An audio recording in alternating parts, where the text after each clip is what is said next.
मैंने थारी शादी करने के लिए थारे को यहाँ पे बुलाया था, पर तू तो मालिक के साथ ही शादी के सपने देखने लगी। ना बड़ा महापाप करने की थारे को हिम्मत कहाँ से मिली छोड़ी।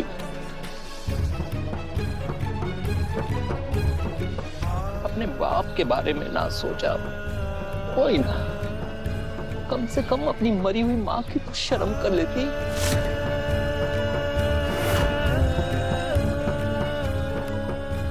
थारे को के लगा था कि मारे को पता ना चलेगा।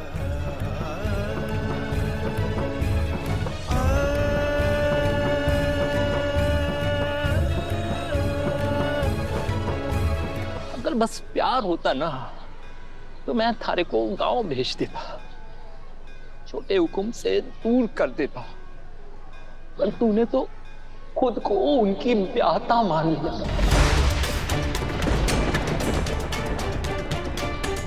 ऐसा मानने से पहले थारे को डर ना लगा छोरी? हमारी 26 साल की मेहनत को तूने पानी में मिला दी। न हमारी परवरिश, न हमारा वचन, न हमारी हुकुम के प्रति वफादारी, किसी की लाज ना रखी तूने। बाबू साहब, माना कि हमारे से गलती हुई है। मैंने आपने और देवी हुकुम ने अपने प्यार के बारे में नहीं बताया। बाबू साहब, तो प्रेम पाप ना है।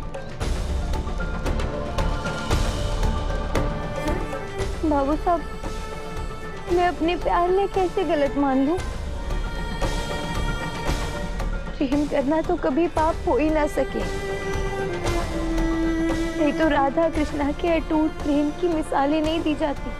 लेकिन नौकर होकर मालिक से प्रेम करना पाप नहीं, महापाप है। लेकिन बाबू साहब, प्यार सोच समझ के थोड़ी ना किया जावे है। प्यार तो बस हो जावे है। आपको क्या लग रहा है मैंने अपने दिल को बेड़ियों में बांधने की कोशिश नहीं की? मैंने बहुत कोशिश की बाबू साहब, लेकिन हालात ही ऐसे बनते चले गए। आपको वो शूटिंग वाली शादी याद है ना बाबू साहब? वो शादी भले ही पूरी दुनिया के लिए एक नाटक थी, लेकिन हमारे लिए हमारी जिंदगी का सच बन गया। लेकिन फिर भी मैंने इस रिश्ते से कोई उम्मीद नहीं रखी।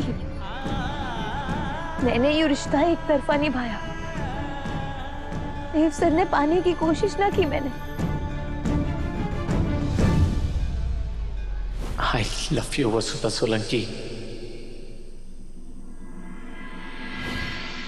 जब हमारे को पता चला कि देव सर के मन में भी हमारे लिए प्यार है, शायद मैं बहक गई। सपने देखने लगी कि हमारे भाग्य में भी खुशी लिखी हो सकती है। वो सब फालतू की दलीलें हैं। शूटिंग वाली शादी ने असली शादी समझने की गलती की है तूने। कभी न सोचा कि वो रिश्ता एक ऐसा भूचाल लेकर आवेगा जो सारे रिश्ते ने खत्म कर देवेगा। हुकुम का थारे बाप पर भरोसा, माँ बेटे के बीच का रिश्ता, सब रिश्ते में तबाह कर देवेगा। लोग थारे बाप की परवरिश के नाम देवेंगे, हरी वफादारी पर उंगली उठावेंगे। वरना मैं यो ना होने दे सकता वसु। थारे को थारे किए की सजा जरूर मिलेगी।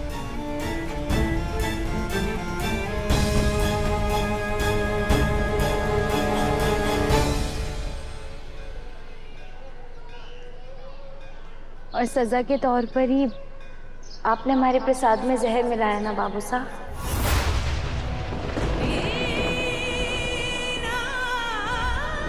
अरे को सब पता था। तुम्हारी मृत्यु सामान्य तरीके से नहीं होगी। कोई तुम्हारा अपना, बहुत अपना, तुम्हें अपने हाथों से मारेगा। गुरुजी ने तो पहले ही कह दिया था कि हमारी मौत किसी करीबी के हाथों लिखी है, तो ये तो होना ही था।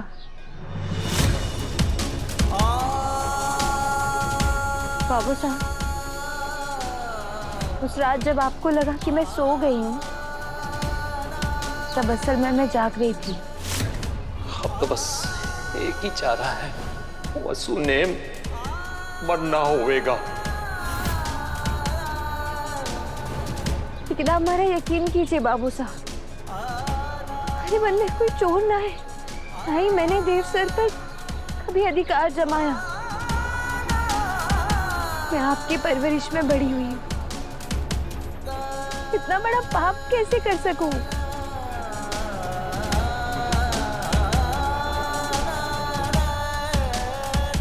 बाबू साहब, जहर का असर किसी भी वक्त हो सके।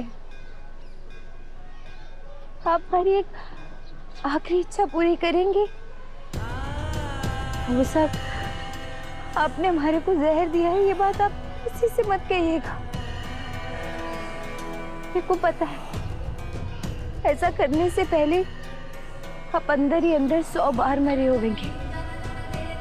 और रही बात वफादारी की, तो ना मैं आप पर कभी कोई दाग लगने देती और ना लगने दूंगी। एक बाप जन्मदाता हुए है और उसे अपनी औलाद ने सजा देने का पूरा अधिकार होवे। लेकिन शायद ये दुनिया ये बात कभी नहीं समझ पावेगी। उन्हें आपका अपनी बेटी के लिए प्रेम नहीं दिखाई देगा, लेकिन सजा जरूर दिखाई दे जाएगी। वादा कीजिए हमारे से, ये बात हम दोनों के बीच ही रहेगी। कीजिए हमारे से वादा। मैं भी आपसे वादा करूं बाबू साहब, अगले जन्म भी आपकी बेटी बनकर ही लौटूंगी। अब बस एक आखिरी निवाला अपने हाथों से हमारे को खिला दीजिए। हमारे लिए तो वो जहर भी अमृत हो जाएगा। क्यों मैंने केक कर दिया, हमारे को माफ कर दे चोरी। बाबू साहब उठिए, बाबू साहब, बाबू साहब।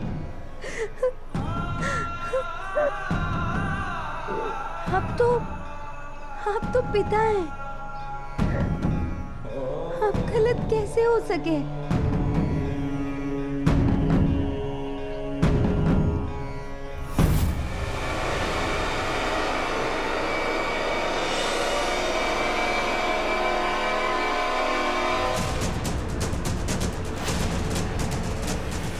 उसको कहाँ हो तुम?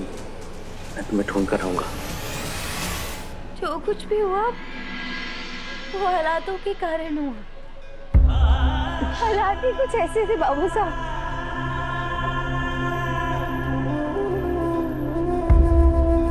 तब तक मैं खुद में कोस रहा था कि हमारे घर ऐसी बेटी पैदा हुई है जिसने अपने बाप को और अपने मालिक को धोखा दिया।